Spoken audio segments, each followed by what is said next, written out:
Good morning all of you. I am Ashutosh and welcome to our Ashutosh technical expert YouTube channel. आज मेरे पास आई है सोनी की 32 inch original LED TV, जिसको मैं repair करूंगा। और इस एलईडी टीवी में क्या प्रॉब्लम है वो भी अभी मैं आपको चेक करवा देता हूं। तो यहाँ पर मैंने एडेप्टर की पावर पिन को एलईडी टीवी में लगा दिया है और यहाँ पर मैं इसे ऑन करता हूँ।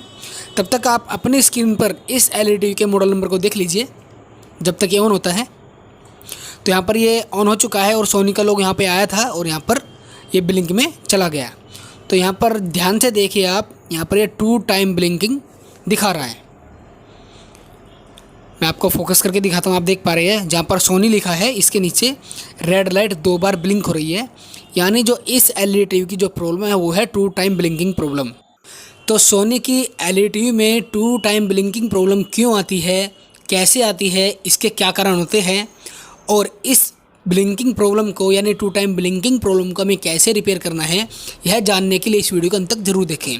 मैं आपको दोबारा से वापस से पावर लगाकर दिखाऊंगा। मैंने पावर पिन को बाहर निकाल लिया है, अब दोबारा से लगाता हूं और आप दोबारा देखें बड़े ध्यान से। हमें क्या करना होता है, सबसे पहले प्रॉब्लम को ही ध्यान से देखना होता है कि प्रॉब्लम आ क्या रहा है। और सोनी की एलईडी टीवी प्रॉब्लम खुद दिखाती है। आप देख पा रहे हैं यहाँ पर स्क्रीन पर सोनी का लोगो आ चुका है और वापस से ऑफ हो चुका है, स्क्रीन जा चुकी है और यहाँ पर 2 टाइम ब्लिंकिंग में यह जा चुका है। तो एडेप्टर की पावर पिन को बाहर निकालते हैं और एलईडी टीवी को पलट कर रखते हैं और देखते हैं हमें यहाँ पर किस जगह फॉल्ट मिलेगा। तो वीडियो को बड़े ध्यान से देखना है। तो यहाँ पर डिजिटल मल्टीमीटर को रखते हैं। सबसे पहले हम वोल्टेज को देखते हैं, इनपुट वोल्टेज चेक करते हैं। 19 वोल्ट आप देख पा रहे हैं यहाँ पर आ रहे हैं और 2 टाइम ब्लिंक किस वजह से आ रहा है उसकी वोल्टेज चेक कर लेते हैं। यहाँ पर आप डिजिटल मल्टीमीटर की स्क्रीन पर देख पा रहे हैं 3.6 वोल्ट यहाँ पर आ रहे हैं। यहाँ पर 2 वोल्ट होना चाहिए पूरा, 2.1 वोल्ट या 2.0 वोल्ट होना चाहिए पूरा। तो यहाँ पर क्या होता है, 2 रेजिस्टेंस यहाँ पर लगी रहती है, एक 82K और एक 10K। यदि किसी भी रेजिस्टेंस की वैल्यू हाई या लो हो जाती है, वो रेजिस्टेंस ओपन हो जाती है, तो उस कंडीशन में यहाँ पर वोल्टेज हाई हो जाता है। तो यहाँ पर मैं आपको चेक करा के दिखाता हूँ। यहाँ पर आप देख पा रहे हैं 3.6 वोल्ट यहाँ पर आ रहे हैं HDMI जैक के बिल्कुल बराबर में। इस मॉडल में यहाँ पर वो रेजिस्टेंस लगी हुई है। तो रेजिस्टेंस की वैल्यू को भी चेक कर लेते हैं साथ में। डिजिटल मल्टीमीटर को आपको ओम रेंज पे लगाना है। तो यहाँ पर वैल्यू को चेक करते हैं, यहाँ पर 0 दिखा रहा है, तो रेंज थोड़ा कम करेंगे। यहाँ पर 0.009 रेंज और कम करते हैं। यहाँ पर 102 ओम दिखा रहा है। यहाँ पर ये रेजिस्टेंस दूसरा है, ये वो रेजिस्टेंस नहीं है। हम दूसरे रेजिस्टेंस को चेक करेंगे अब। यहाँ पर ये जो रेजिस्टेंस है आपको शायद कैमरे पर दिख नहीं पा रहा है, लेकिन मैं आपको माइक्रोस्कोप पर डिटेल में जूम करके दिखाऊंगा। तो यहाँ पर ये 82 किलो ओम का होना चाहिए। यहाँ पर रेजिस्टेंस जो जा रहा है वो मेगा ओम में जा रहा है, जो कि गलत है। तो यहाँ पर 82K का एक रेजिस्टेंस और 10K का एक रेजिस्टेंस होता है और उसकी जो पिनें होती है, जो उसके सिरे होते हैं, वो ग्राउंड से कनेक्ट होते हैं। मैं आपको ये सब माइक्रोस्कोप पे दिखाऊंगा। सबसे पहले मैं जूम करके दिखाता हूँ, यदि मोबाइल में जूम हो जाता है अच्छे से। आप देख पा रहे हैं मोबाइल में जूम होने पर सही से नहीं दिखाई दे रहा है, रेजिस्टेंस बहुत ज़्यादा छोटी है, माइक्रोस्कोप में दिखाई देगी। आप देख पा रहे हैं HDMI जैक के बराबर में आप देख पा रहे हैं ये 82K की रेजिस्टेंस है, ये 102 ओम की रेजिस्टेंस है और जो तीसरे वाली है ब्लू कलर वाली, वो ये वाली 10K की रेजिस्टेंस है। तो यहाँ पर मैं माइक्रोस्कोप पे आपको जूम करके दिखाता हूँ दोबारा से। मोबाइल में इतना अच्छा जूम नहीं हो पाया था।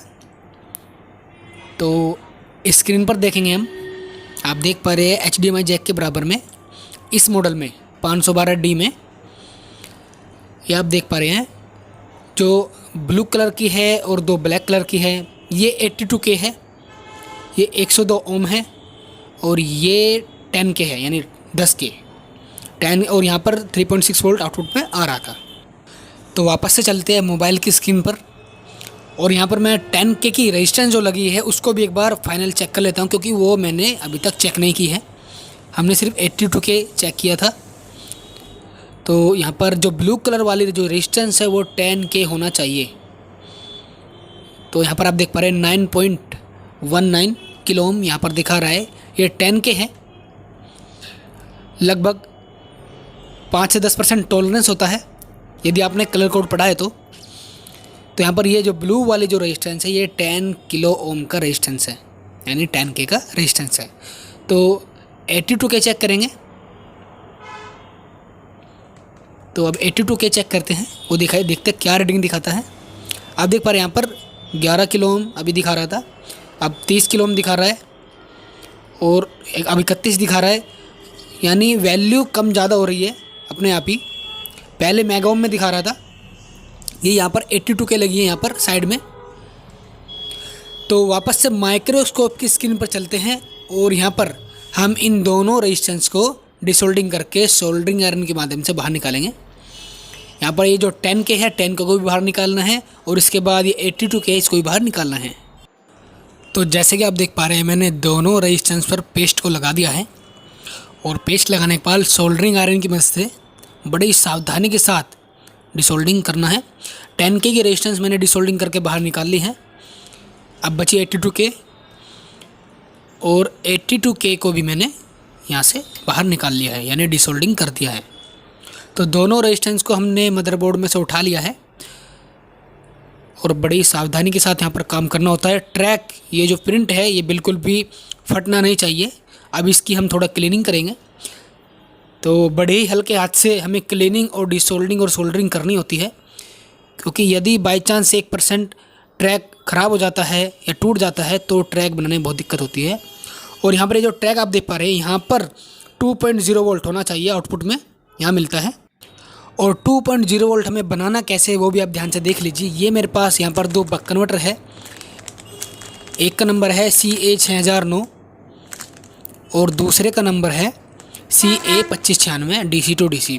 तो यहाँ पर हमें स्टेप डाउन करना है, 19 वोल्ट हमें मदरबोर्ड में मिलते हैं तो हमें CA2596 यूज़ करना है। यदि आपको बढ़ाना है, स्टेप अप करना है तो आप CA6009 यूज़ कर सकते हैं। तो यहाँ पर आप देख पा रहे हैं ये इसके राइट में इनपुट है और लेफ़्ट में आउटपुट है। तो यहाँ पर हम सबसे पहले इनपुट वायर को सोल्डरिंग कर लेते हैं। तो फटाफट से दोनों इनपुट वायर को सोल्डरिंग करते हैं। इस पे वोल्टेज लिखा हुआ है, कितने वोल्टेज हम इसे इनपुट में दे सकते हैं और आउटपुट में हम कितने वोल्टेज तक यहाँ ले सकते हैं।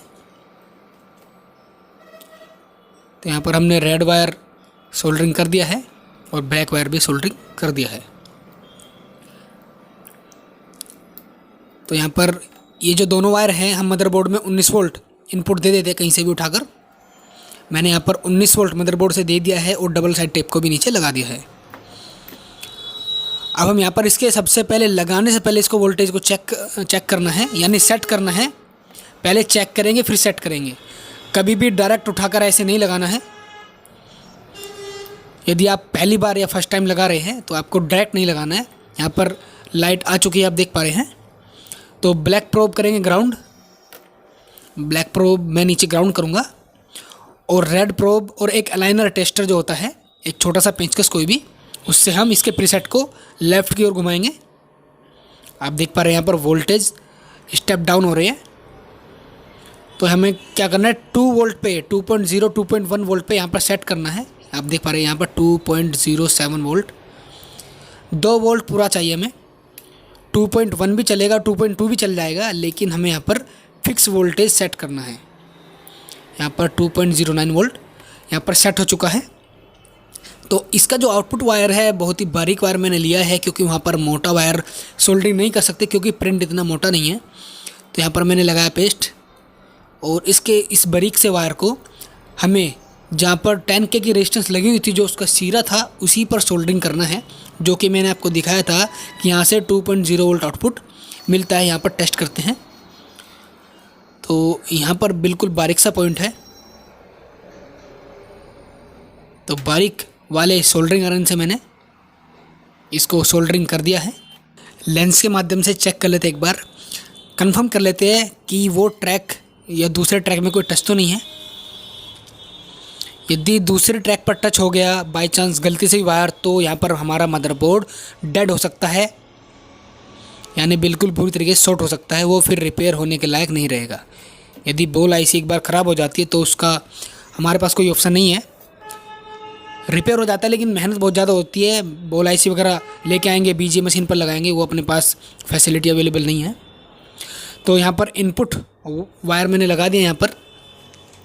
तो देखते हैं आउटपुट वोल्टेज चेक करेंगे। तो आउटपुट वोल्टेज यहाँ पर 2.0 वोल्ट बिल्कुल एक्यूरेट वोल्टेज आ रहे हैं। ऑन कर दिया मैंने इसको और देखते अभी भी ब्लिंक में जाता है या नहीं। ग्रीन लाइट हम यहाँ पर आई हुई है। इतनी देर में तो 2 टाइम ब्लिंक चला जाता है। तो यहाँ पर हमारा ये जो वर्क है यहाँ पर सफल हुआ है। अभी 2 टाइम ब्लिंक में नहीं जा रहा है। वोल्टेज अभी भी चेक कर लेते हैं। 2.09 वोल्ट है, बिल्कुल एक्यूरेट वोल्टेज यहाँ पर आ रहे हैं। एलईडी टीवी को पलट कर रखेंगे और देखेंगे हमारा रिज़ल्ट क्या आया है। स्क्रीन कोई प्रॉब्लम तो नहीं कर रही है। तो यहाँ पर जगह बना लेते हैं। पूरा उम्मीद है क्योंकि ब्लिंक तो नहीं कर रहा है, 100% रिजल्ट आएगा क्योंकि मेहनत काफ़ी देर से हो रही है। तो जैसे कि आप देख पा रहे हैं यहाँ पर बिल्कुल पिक्चर परफेक्ट आ रही है, वीडियो लिखा हुआ आ रहा है यहाँ पर। दोबारा मैं आपको ऑफ़ करके ऑन करके दिखाऊंगा। ऑफ़ मैंने कर दिया है, दोबारा ऑन करते हैं। यहाँ पर आप देख पा रहे हैं ग्रीन लाइट आ चुकी है और सोनी का लोगो आएगा। सोनी का लोगो यहाँ पर आ चुका है और यहाँ पर यह 2 टाइम ब्लिंक में जा रहा था इसके बाद ही, लेकिन यहाँ पर वीडियो का भी लोगो वगैरह आ चुका है। यहाँ पर वीडियो हम यहाँ पर इसे इनपुट देके पिक्चर भी चेक कर सकते हैं। तो बहुत ही शानदार रिजल्ट हमारा यहाँ पर आया है, हमारी मेहनत रंग लाई है। तो कुछ इस तरीके से आप किसी भी सोनी की ओरिजिनल एलईडी टीवी की 2 टाइम ब्लिंकिंग प्रॉब्लम को आप बिना रेजिस्टेंस के बक कन्वर्टर को लगाकर उसके वोल्टेज को सेट करके आप खुद से सफलतापूर्वक 2 टाइम ब्लिंकिंग प्रॉब्लम को रिपेयर कर सकते हैं। तो आज के लिए बस इतना ही, मिलते हैं किसी और नई वीडियो में। उम्मीद करता हूँ आपको मेरा यह वीडियो समझ आया होगा।